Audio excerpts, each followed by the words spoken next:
para hablar entonces de la patología más importante intraarticular y extraarticular de la cadera. Si algo ha crecido en los últimos años, en los últimos 10 a 12 años, el conocimiento de la patología articular de cadera. Todo esto por el advenimiento de técnicas artroscópicas que han permitido a los traumatólogos, pues, no solamente ver las lesiones, sino también reparar las lesiones o hacer cirugía de las lesiones. Por lo tanto, la que más ha crecido es la patología muscular que más ha crecido en los últimos 10 años.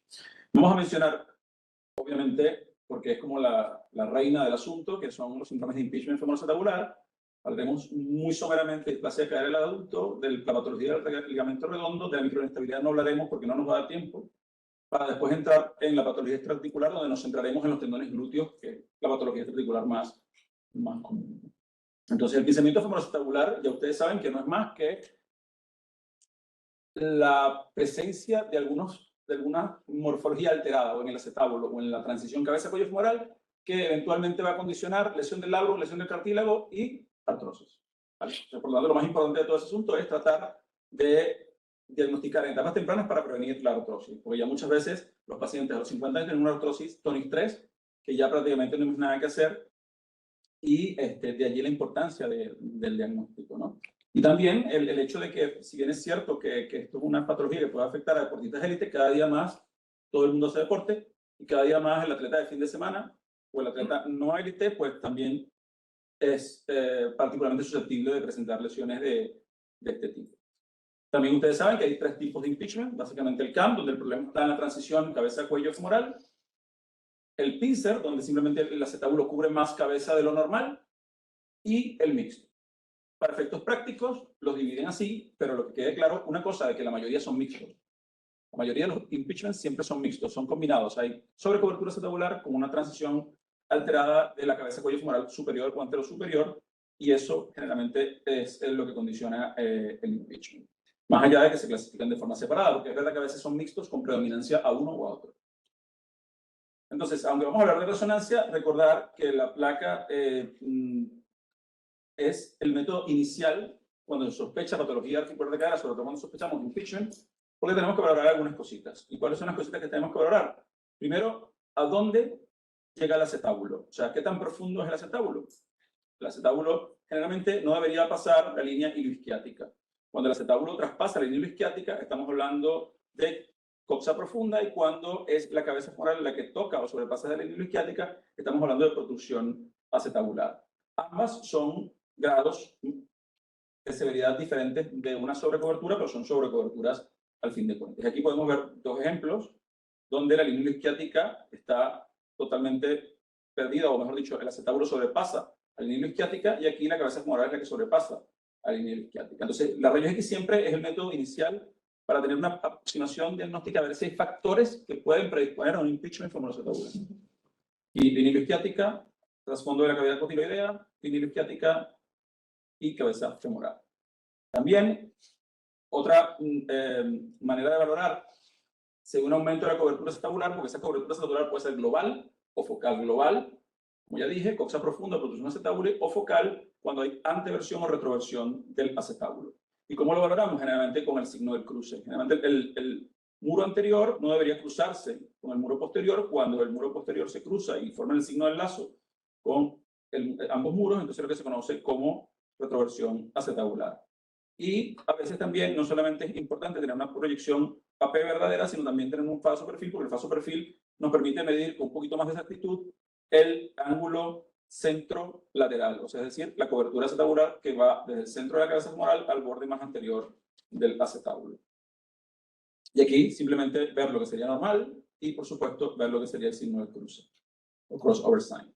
Y hacer el cross table, que cada día se usa menos. Es verdad que algunos traumatólogos todavía lo piden, porque el cross table es lo que te permite ver o medir el ángulo alfa. Aunque el ángulo alfa también al principio se le dio muchísima importancia, en la actualidad la medición del ángulo alfa no es realmente tan importante. Es más importante localizar la deformidad y dónde está. A veces el traumatólogo, si el ángulo alfa está muy alterado, la prominencia es muy importante, lo mide porque puede tener algún tipo de repercusión pronóstica, pero no para el diagnóstico y no para diagnosticar las lesiones que están asociadas al pinzamiento femoroacetabular per se. Pero ¿qué es lo interesante de todo esto? Que podemos tener sobrecobertura acetabular, podemos tener protrusión acetabular, podemos tener un ángulo alfa alterado, una deformidad CAM que es evidente en una rayos X, pero volvemos a lo que también decía Sandra, la clínica es sumamente importante, porque la gran mayoría de las personas que tienen marcadores positivos para probable pinzamiento de formación tabular simplemente son asintomáticos.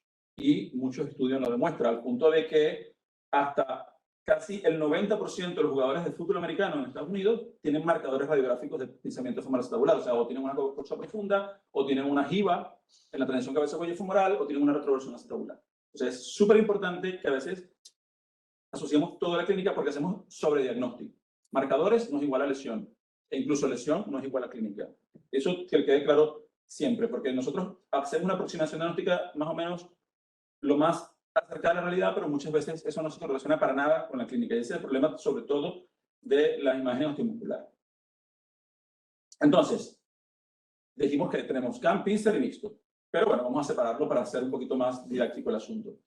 Hablando del CAM, que como ya dije, se produce por un aumento de la transición o por una jiba en la transición cabeza-cuello femoral. Realmente el patrón de lesión es un poco diferente desde el punto de vista patológico a cómo que se lesiona primero en cuanto a cuando lo comparas con el pincer. Entonces, ¿qué es lo que pasa primero en el CAM? Bueno, que ese choque contra el acetábulo genera una separación contralateral, y esa separación contralateral eventualmente o de manera subsiguiente va a generar una lesión condral, que es lo que se conoce como waving sign, o lesión predelaminante, que no es más que un cartílago como ondulado, y luego, en fases más tardías, evidentemente ese cartílago se va a despegar y va a haber delaminación, pues se despega el hueso subcondral, y esa delaminación eventualmente puede progresar, y bueno, ya sabemos que lesión condral, artrosis, etc. Lo que quiere decir esto es que simplemente en el pinzamiento CAM generalmente lo primero se lesiona es la lesión contralateral y después el cartílago, mientras que en el pincer va a ser diferente. Aquí podemos ver lo que sería una separación contralateral al inicio, tanto en las vistas coronales como sagitales. Aquí vemos lo que sería la jiba, y ya en una fase un poquito más avanzada vamos a ver una delaminación condral o una pequeña separación condral del hueso subcondral, que es lo que se conoce también como lesión delaminante. Cabe destacar, y lo digo de una vez antes que se me olvide, de que cuando queremos valorar patología articular de cadera, el mejor estudio es la artorresonancia. La fiabilidad, sensibilidad y especificidad de la artorresonancia es mucho mayor que la resonancia convencional. Eso no quiere decir que ustedes no pidan una resonancia de inicio, pero si todavía la clínica es muy sugestiva, tiene marcadores y sospechan que hay lesión, es probable que en una resonancia nos comamos cierta cantidad de lesiones, sobre todo las lesiones condrales. Es verdad que el advenimiento de equipos de alto campo magnético ha disminuido un poco el uso de la resonancia con contraste interarticular y se ha dejado de lado en algunas otras articulaciones, pero cuando queremos valorar patología articular de la cadera del compartimiento central, es preferible colocar contraste, ya que a veces la coaptación que existe por las fuerzas musculares tan potentes sobre ambas superficies articulares hace que a veces no veamos lesiones muy chiquititas. Entonces, el patrón del pincer es distinto. Generalmente se lesiona primero el labrum, y después que se lesiona el labrum, se lesiona el cartílago. En el CAM, como dijimos, se lesiona principalmente la unión contralabral. Entonces, es un poquito distinto, aunque al final, vamos a estar claros, resumiendo, lesiones condrales y lesiones del labrum. O sea, ambos producen lo mismo, aunque desde el punto de vista evolutivo pueden ser diferentes. Y esto a modo académico, porque cuando te pones a ver los estudios te das cuenta de que a veces no cabe ni una ni otra, o sea, no entra ni uno ni en otro. O sea, no sabes qué fue primero, si la lesión condral o labral, o sea, que al final esto da un poco igual, pero es simplemente para que se entienda, ¿no? Entonces, aquí, en este paciente que tiene un aumento de la cobertura acetabular muy evidente, pues lo primero que hay es una alteración labral, una lesión labral, un labrum desflecado, un labrum prácticamente que no se puede ni definir y que generalmente es lo primero que pasa cuando hay una lesión puramente pincer o cuando el pinzamiento es predominantemente pincer. A veces también, que quede claro, son muy raras, existen también lesiones labrales que no están asociadas al pinzamiento y son lesiones traumáticas. Entonces, solamente para que lo tengan en cuenta, y que también obviamente se ven mucho mejor con artorresonancia, pero que a veces tú ves que hay una lesión del labrum y no ves ni sobrecobertura, ni coxa profunda, ni retroversión, ni ninguna deformidad en la transición cabeza-cuello, pero lo importante es que esto generalmente sí está asociado a un mecanismo de trauma. Generalmente el paciente refiere que fue posterior a un evento en particular, mientras que el impeachment generalmente son molestias crónicas que no se generan propiamente por un solo evento. En cuanto a las lesiones del labrum, nadie se pone de acuerdo en cuanto a la clasificación. Realmente también importa, la verdad importa poco. El traumatólogo al final, cuando se mete, es que decide si la lesión es reparable o no es reparable, si hay que debridarla o simplemente hay que poner un par de anclitas. Pero bueno, generalmente lo que tenemos que hablar, o que nosotros los radiólogos hablamos, es sobre varias características de las roturas laborales, lesiones laborales, que son el tamaño, si es un tamaño del labrum normal, hiperplástico, porque el hiperplástico se asocia a displasias de cadera, o si es un labrum pequeñito. A veces vemos labros pequeñitos en la resonancia que no se deben confundir con lesión. No es fácil, no es fácil. Esto no es tan fácil como a veces se puede ver. Si hay roturas, si esa rotura es una rotura contralabral parcial, si es completa, porque efectivamente afecta toda la base del labrum, si hay desplazamiento o flap de todo el labrum o de parte del labrum, si hay una lesión degenerativa compleja, que es que simplemente el labrum está roto en varias direcciones y prácticamente la morfología está perdida, y también según hayan cambios intrasustancias, si hay cambios mucoides, hay osificaciones intralabrales, si hay contusiones labrales o si hay un labrum floppy, que es un labrum que prácticamente no se ve. No hay manera de traducirlo. Floppy es una manera de decir que no hay prácticamente un labrum ausente en donde debería estar. Entonces aquí vemos distintos tipos de lesión labral. Todas son artorresonancias, todas son de equipos de alto campo magnético. Aquí vemos una separación condral o una rotura contralabral parcial, igual que acá, con ciertos cambios de intrasustancia dentro del labrum. Aquí básicamente un deflecamiento y lesión, podríamos decir, compleja.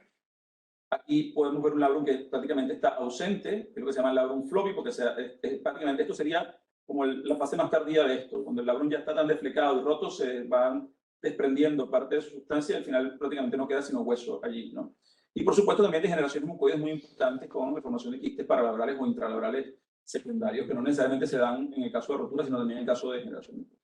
Y en cuanto a lesiones del cartílago, también hay varias clasificaciones. Está la clasificación que se puede usar, que es la de la International Cartilage Society Repair, o las lesiones ALAT. Simplemente, cuando vean algún informe, por lo menos en los míos, que si ven alguno por allí, ALAT, cuando hablamos de lesiones ALAT, nos vamos a referir a esas lesiones que están asociadas a la lesión propiamente del labrum. Y en el resto, vamos a hablar de la típica, sería la típica de la gradación de contramalacia grado 1, 2, 3 y 4, la misma que usamos para el cartílago de la rodilla, por ejemplo. Pero esas son para lesiones que están o en la cabeza femoral o fuera del margen acetabular adyacente al labrum. Entonces, simplemente recordar que también esas lesiones cartilaginosas tenemos que a veces localizarlas en la zona que está, y eso también a veces lo pueden ver en los informes. Pero bueno, aquí ejemplos, lo que sería el ALAT1 o el wave sign o lesión predilaminante. Esta lesión sin contraste no las comemos, no la vemos ni que queramos, y a veces puede ser bastante sintomática. Aquí porque tiene contraste intraarticular y el contraste nos permite separar un poco lo que es el cartílago del acetábulo de la cabeza, ¿no? Entonces esta se llama wave sign porque forma como una ola, una especie de ola. Cuando meten el artroscopio, como ven ahí, ven que el cartílago se dobla como una alfombra, pues. Entonces esto, básicamente, si no tenemos contraste intraarticular, no lo vamos a ver. Aquí tenemos delaminaciones muy chiquititas que también no las podemos comer fácilmente con un estudio convencional. Aquí cuando son un flap de laminantes más grandes sí los vemos sin mayor problema. Todo esto lo quiero decir es porque si sospechan de clínica de pensamiento femoral, si han descartado otras causas y no queda otra opción, pidan una artorresonancia porque es lo que les va a ayudar a ver si realmente hay una lesión condral o no. Los marcadores por sí solos no son suficientes. Entonces, eso que lo tengan claro. Aquí una extensa delaminación condral, ahí todo el cartílago del acetábulo superior y anterosuperior está separado del hueso subcondral. Y también podemos ver lesiones condrales en la cabeza femoral, que a veces se tratan simplemente con debilitamiento y son muy sintomáticas. Pero ¿qué pasa? Que también hacen flaps y delaminaciones. Entonces, cuando hacen esos flaps son muy sintomáticos y producen mucho dolor. Este caso lo vi la semana pasada justamente, que está muy bonito porque es un estudio que, si ven, tiene muchísimas cosas. Tiene una jiba anterosuperior, ¿vale? Marcador 1 lo tiene. El ángulo de cobertura está borderline, está sobre los 40. Más o menos 40, 41, por encima de 40 sobre cobertura, entre 25 y 40 normal, entre 25 y 20 displasia límite, por debajo de 20 displasia de cadera del adulto. Entonces, este chico tenía una jiba, tenía una cobertura acetabular límite, pero su labrum y su cartílago estaban absolutamente normales. Y el chico, futbolista, seguía con molestias. Entonces, este chico lo que tenía era una lesión parcial del ligamento redondo, que ya hablaremos brevemente de esto, ¿vale? Pero probablemente, más allá de la lesión del ligamento redondo, que es una lesión intersticial, grado 1, no significativa, pues tenía una lesión condral con un flap condral. Entonces, ojo, las lesiones de la cabeza humeral en pacientes jóvenes generalmente se asocian a lesión del ligamento redondo. Están asociadas al ligamento redondo, entonces siempre tómenlo también en cuenta. Entonces, por suerte, como este chico sí tenía un poquito de derrame y sinovitis difusa, pudimos ver, sin meter contraste, el flap condral, que probablemente es lo que le está molestando. Más allá de que tiene marcadores. Por eso es que es súper importante a veces la arte, por eso es súper importante a veces también la clínica, porque este chico fácilmente hubiesen dicho impeachment femoroacetabular y a correr. Entonces, que igual a lo mejor hay que operarlo, porque ese flap va a molestar y si se desprende, peor aún. Pero bueno, simplemente para que lo tomen en cuenta. Entonces, ya entrando en lo que es el ligamento redondo, antes el ligamento redondo se creía que era un vestigio embrionario. Se decía, el ligamento redondo no sirve para nada, y de hecho lo cortaban. Y aparte, no, que el ligamento redondo después no se puede cortar porque también suple, hay vasos que llegan a la cabeza femoral, entonces hay necrosis avascular si se corta. Esto también es mentira. No, mentira, es verdad que hay vasos que entran a través de la fobia capitis, pero realmente la necrosis avascular secundaria a sección del ligamento redondo no tiene sentido. Lo que sí no tendría sentido a veces cortarlo, porque si bien es cierto que se pensaba que era un vestigio embrionario, en la actualidad se sabe que tiene una importante función estabilizadora. Entonces, y no solamente que tiene una importante función estabilizadora, sino que puede ser, además, causante de dolor de cadera. Entonces, tomen en cuenta el ligamento redondo y no solamente eso, sino que en deportistas, más aún. La cantidad de veces de lesiones del ligamento redondo incidentales que vemos es relativamente frecuente. Entonces, ahora, también por otro lado, hay que decir que el problema está en que el tratamiento tampoco está muy claro. Y no solamente no está muy claro, sino que los pocos que están haciendo tratamiento innovador para reparar ligamentos redondos son 2 personas en toda España. Entonces, el doctor Pérez Carro y no me acuerdo si el doctor Cruz es el otro que lo hace, pero bueno. Y que tampoco es una cirugía que tampoco garantiza absolutamente nada, ¿no? Pero bueno, sí que puede ser causa del dolor. Entonces, y además se asocia a microinestabilidad de la cadera.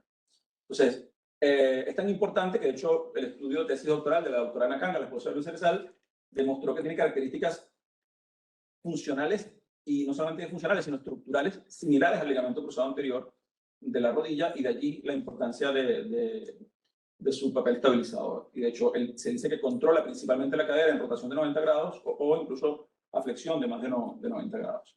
Y podemos ver simplemente una artroscopia de un ligamento redondo normal, solamente como para, qué bonito, pero está normal, no lo puse por nada más, pero bueno. Siempre gusta ver el dibujo y ver la artroscopia de ser posible. Vale. Entonces, aquí simplemente un poco más lo mismo, que en posición neutra no está tensado y en rotación interna tampoco, pero se tensa, sobre todo en rotación externa, y por eso a veces en rotaciones externas forzadas es justamente el momento en el cual el ligamento redondo se puede lesionar. También las clasificaciones, hay varias, la que más se usa en la actualidad es la de Botzer, simplemente si es una rotura parcial de bajo grado, parcial de alto grado o una rotura completa. Eso apréndanse en la actualidad. Cada día más, no hay traumas aquí, creo, pero cada día más se tiende a simplificar todas las roturas en bajo grado, menor de 50%, alto grado por encima del 50% y completas. ¿Por qué? Porque las de 50%, por encima del 50%, la posibilidad de que se rompan de forma completa es muy alta, entonces casi todo se está tratando de gradificar de esa manera. El sacos casi todo ahora lo va a menor de 50, mayor de 50. Bajo alto grado, mayor de 50, menor de 50.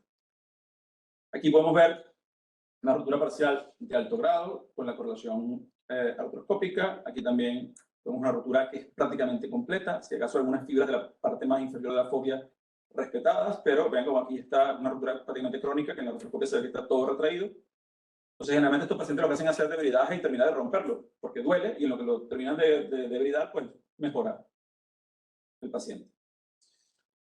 Y respecto, finalizando la parte interarticular, lo que tiene que ver con la displasia de cadera del adulto, recordad que también esto es una causa bastante frecuente de dolor y es infradiagnosticada. La gente piensa que la displasia solamente es del niño cuando nace, pero muchas veces tenemos un acetábulo que es muy poco, cubre muy poca cabeza, es bastante pequeño, puede estar más verticalizado que en otros, y eso hace que el paciente también tenga inestabilidad, tenga dolor, también tenga lesión del labrum. A veces el labrum puede ser hipertrófico de forma compensadora, a veces incluso no puede estar no ausente, y se forman también a veces esos quistes mucoides paralaterales muy importantes.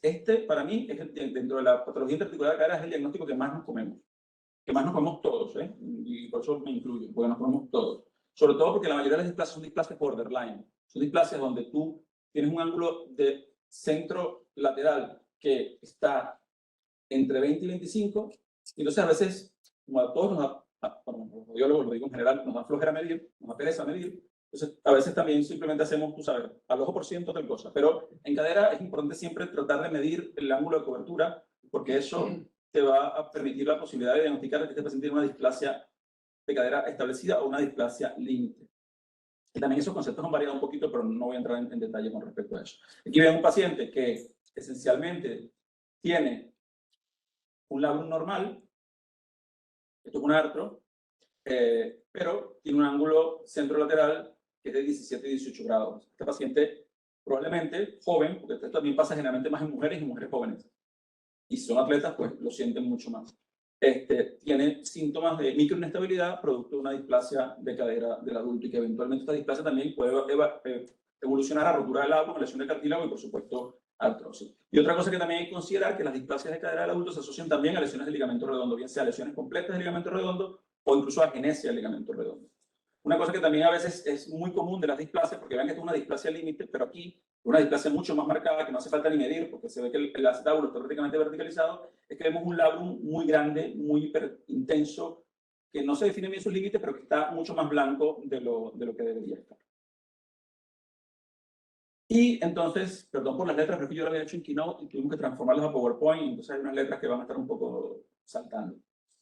Entonces, resumen de la patología interarticular, recordar los marcadores de impeachment tabular, recordar que independientemente de los marcadores hay que relacionarlo con la clínica, recordar que la artroresonancia y la resonancia son los mejores métodos para evaluar patología interarticular, sobre todo lo que tiene que ver con el compartimiento central, que son labrum y cartílago. Y que aquí el eco no sirve absolutamente para nada. Y recordar también, por supuesto, que el ligamento redondo y la displasia de cara son lesiones relativamente frecuentes que se nos pasan por alto y que son bastante molestosas. Y no solamente eso, sobre todo la displasia, porque también la cirugía de displasia de cadera es un follón. Un follón, no solamente hacerla, sino que el paciente nunca queda bien. Sobre todo si el paciente es atleta. Si el paciente no es atleta, pues le va a molestar, pero bueno, no va a dejar de vivir por ello. Y bueno, básicamente resumen eso. Voy en tiempo, ¿no? Sí. Sí, vale, muy bien. Perdón si hablo rápido, pero es que si no, no cubrimos lo que tenemos que cubrir. Trato de hablar rápido, pero creo que se entiende un poco. Y entonces vamos a hablar de la patología extraarticular. Aquí sí, el eco, sin duda, el eco. Sospecha patología extraarticular de cadera, deportista, no deportista, patología laboral, lo que ustedes quieran, el eco. El eco. O sea, sin duda, no solamente porque permite ver, a menos que sea una señora muy obesa con un panículo adiposo de este tamaño, pero el eco. El eco, sin duda, el eco. O sea, ¿por qué? Porque tú puedes ver todos los tendones glúteos, puedes ver el tracto tibial, puedes ver el psoas, puedes ver prácticamente todos los tendones y no solamente eso, sino que puedes hacer evaluación dinámica, que es el gran limitante que tiene la resonancia. Ya que la resonancia la podamos hacer dinámica, ese día, pues, también el eco bajará probablemente un poquito las ganas de indicarlo, ¿no? Pero yo creo que el eco para la patología extraarticular en el consultorio es el primer método que tienen que usar siempre. O sea, hacer una resonancia para ver tendinopatía glútea no tiene sentido. Ahora, si ustedes en el eco ven una rotura del glúteo y después ese paciente probablemente va a cirugía, pues sí tiene sentido la resonancia porque hay que medir la refracción, la atrofia grasa, porque son pronósticos, o sea, son factores pronósticos importantes al momento de hacer la cirugía. Entonces, en fin, básicamente hablaremos del síndrome del orto cantérico. A veces algunos autores dicen en mal llamada trocanteritis, todavía le dicen trocanteritis, pero bueno, síndrome del orto cantérico. Y las caderas de resorte interna y externa. No hablaremos del cuadrado femoral ni de las lesiones de evolución o la apopicitis, que son en los niños, que se ven muchísimo en deportistas jóvenes, porque simplemente no nos atienden. Entonces, vamos a hablar de la patología peritrocantérica. Básicamente, ¿qué tenemos que recordar? Dos síndromes. El dolor trocantérico per se, condicionado por patología glútea, y la cadera de resorte externa, condicionada generalmente por el tracto iliotibial. Generalmente la prevalencia del síndrome del orto cantérico es muy alta. La mayoría de las veces es súper alta, pero también es cierto que en deportistas es un poquito menos. Es más frecuente también en mujeres por encima de los 50 años, 45 años. O sea, en deportistas también patología glútea única es raro. Es más problemas de pubis, más problemas de otro estilo que patología propiamente de los deltoides glúteos, ¿no? Entonces, y en cuanto a la cadena de resorte externa, lo que hay es una microtrauma por sobreuso, sobrecarga, por repetitivo, por atracción de la fascia lata contra los tendones del glúteo menor y del glúteo medio y contra la bursa trocantérica.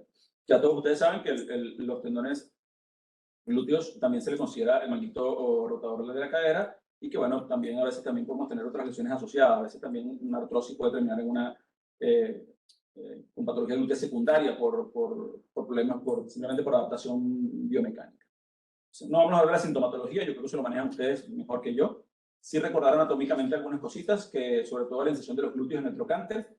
Recordar que hay básicamente tres facetas en el trocánter mayor: la faceta posterolateral, la faceta lateral, la faceta anterior. La faceta anterior, que es esta que está aquí se va a insertar el glúteo menor, en la faceta lateral y una pequeña faceta posterior-superior se van a insertar el tendón lateral del glúteo medio y el tendón posterior-superior del glúteo medio.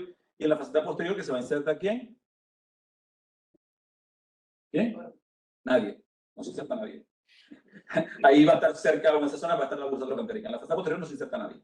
Eso para que lo tengan ya en cuenta. Básicamente es faceta anterior, lateral y posterior-superior. En la posterior nadie se inserta.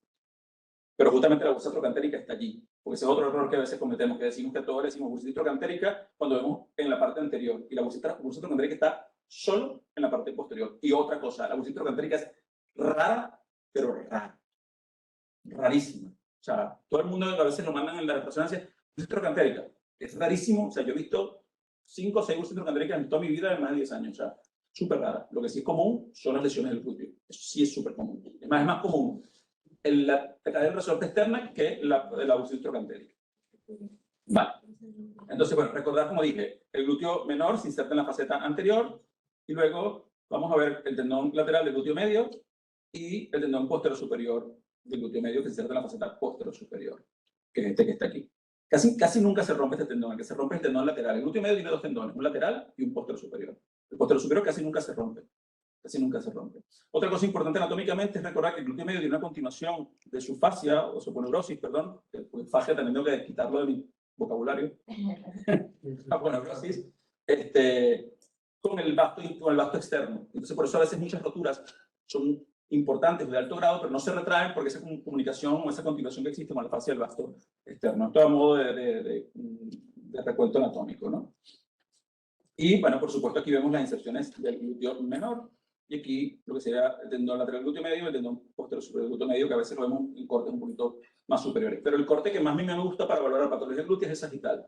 ¿Por qué? Porque podemos ver no solamente el tendón posterior superior del glúteo medio, sino podemos ver el tendón lateral y aquí podemos ver la inserción del tendón glúteo menor. Y yo particularmente para mí, siempre trato de irme a la vista sagital cuando tengo dudas sobre todo. Y recordar que hay básicamente 3 bursas. Una bursa trocantérica, que es la posterior, una bursa glútea menor y una bursa glútea media. La mayoría de las veces tenemos bursitis asociada, glútea menor o glútea media, cuando hay tendinopatía o rotura de dichos tendones. Y como les digo, la bursitis trocantérica es bastante rara de verdad.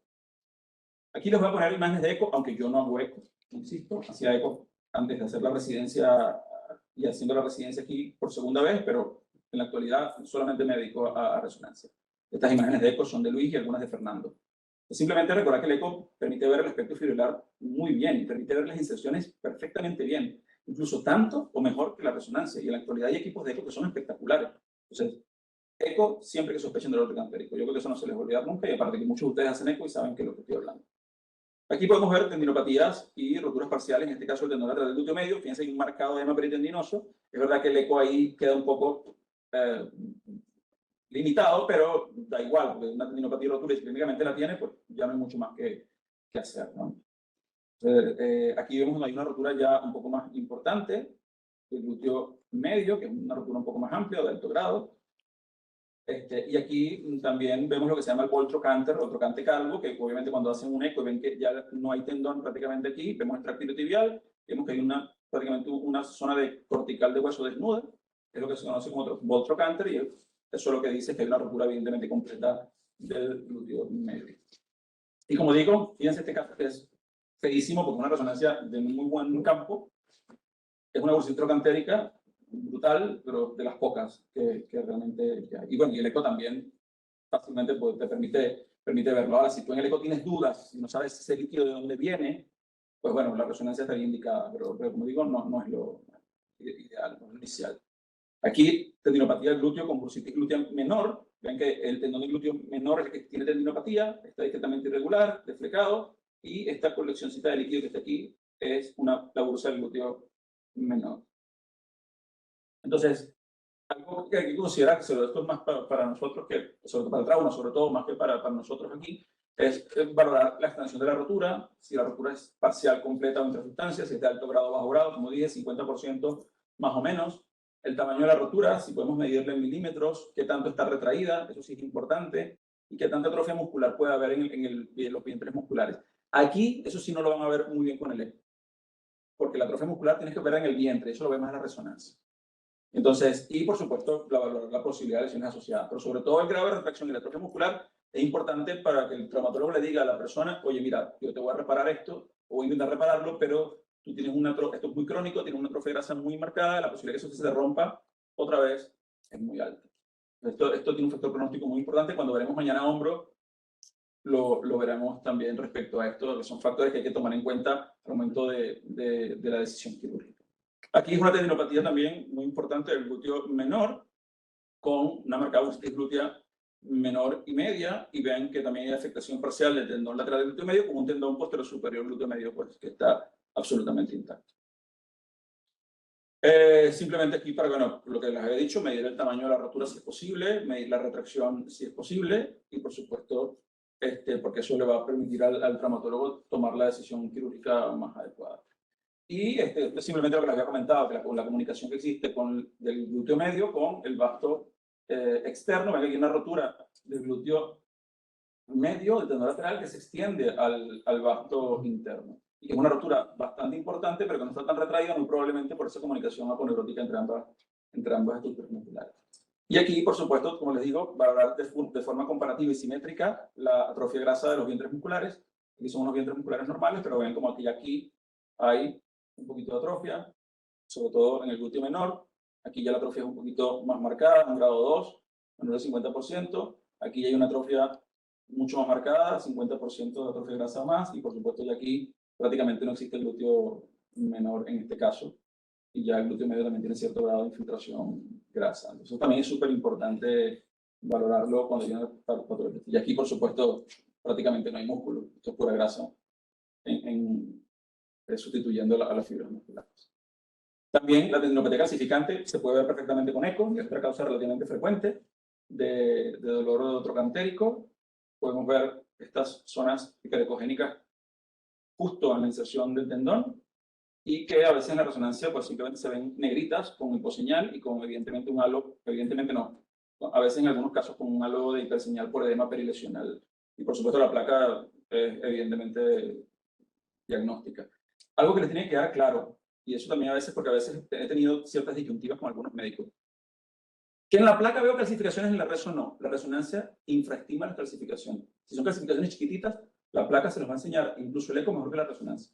Entonces, ¿qué no pusiste que tenía calcificaciones? Simplemente porque la resonancia las infraestima y no las veo. Entonces, no voy a poner lo que no veo. Si tú me envías la placa, yo con gusto podré decir que en la zona del trocánter, en el arroyo X, se encuentra una calcificación. Pero pasa que si vienen las sesiones chiquiticas, o en desopatía muy chiquitica, si no hay cambios inflamatorios, no la van a ver. No la van a ver. Y por último, la cadena resorte externa, como dije, simplemente esa atracción que hay del tracto tibial, que el tracto tibial sabemos que no es más que la función de los aponeurosis del glúteo mayor con la fascia lata, que va justamente por la parte de la cadera y se insertan distalmente en la tibia, ¿no? Entonces, esa fricción sobre el trocánter hace que pueda haber edema y cambios inflamatorios entre el tracto tibial, que vean como aquí fascia lata, glúteo mayor, y esta fusión de las aponeurosis de ambos, ¿no? Y el edema que hay aquí. Ahora, ojo, porque según cómo hagas la resonancia y según que a veces puedes ver con mucha frecuencia, en 9 de 10 pacientes puede ver cierto grado de hiperseñal. Entonces, y no se considera patológico, eso es por angulación, por muchas cosas técnicas que no vale el caso, pero que es muy común que veas a veces zonas de hiperseñal en subyacentes al tracto tibial y entre el trocánter que no son reales. Entonces tiene que ser una cosa muy evidente para que junto con la clínica le podamos dar un valor realmente más importante. Aquí vemos como hay líquido en el eco, muchísima cantidad de líquido, y aquí en la resonancia vemos que hay una gran cantidad de tejido inflamatorio o de cambios inflamatorios entre el trocánter y el tracto tibial. Este caso es de antier, y este caso es del Hospital de Barcelona, por cierto.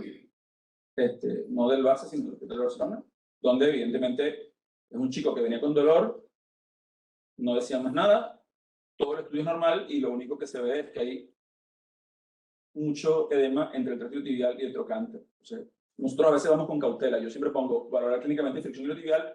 ¿Por qué? Porque así como ves en esto, en un paciente con dolor, también lo puedes ver en un paciente que no tenga dolor. Aunque en este caso a mí me pareció como muy marcado, ¿no? muy evidente. Y bueno, aquí una cosa brutal, aquí sí hay un tracto tibial muy brutal. Entonces, a veces cuando no mejoran, el tratamiento es conservador. Cuando no mejoran, a veces tienen que hacer debridamiento y sección parcial de la tracto tibial. Y bueno, nada. Creo que es justo decir que la patología intraarticular y extraarticular de cadera es una causa frecuente de consulta en la práctica deportiva de élite y no élite. cada día más. Que si queremos valorar la patología interarticular, es arterioresonancia lo que hay que usar. Que si queremos valorar patología interarticular, lo primero que tenemos que usar es el eco. Y que, por supuesto, la clínica es súper importante que nos digan, súper importante en la petición. Yo valoro muchísimo que me digan sospecho tal cosa. La gente a veces no lo pone, no sé si es porque le da miedo equivocarse. Yo me equivoco, todos nos equivocamos, pero yo prefiero que me equivoque en una impresión diagnóstica y no equivocarme después en otra cosa, ¿no? O sea, siempre es importante que nos lo pongan. O sea, sospecho patología trocantérica, o valorar trocánter porque le duele la punta de dedo, ya está. Yo me voy a ir ahí y voy a tratar de buscarte, hacer lo posible por tratar de decirte si ahí hay algo o no hay algo. No quiero decir que no vea el resto, pero es una manera a veces de poder ayudarnos todos, ¿no? Y de hacer de repente un poquito mejor la valoración.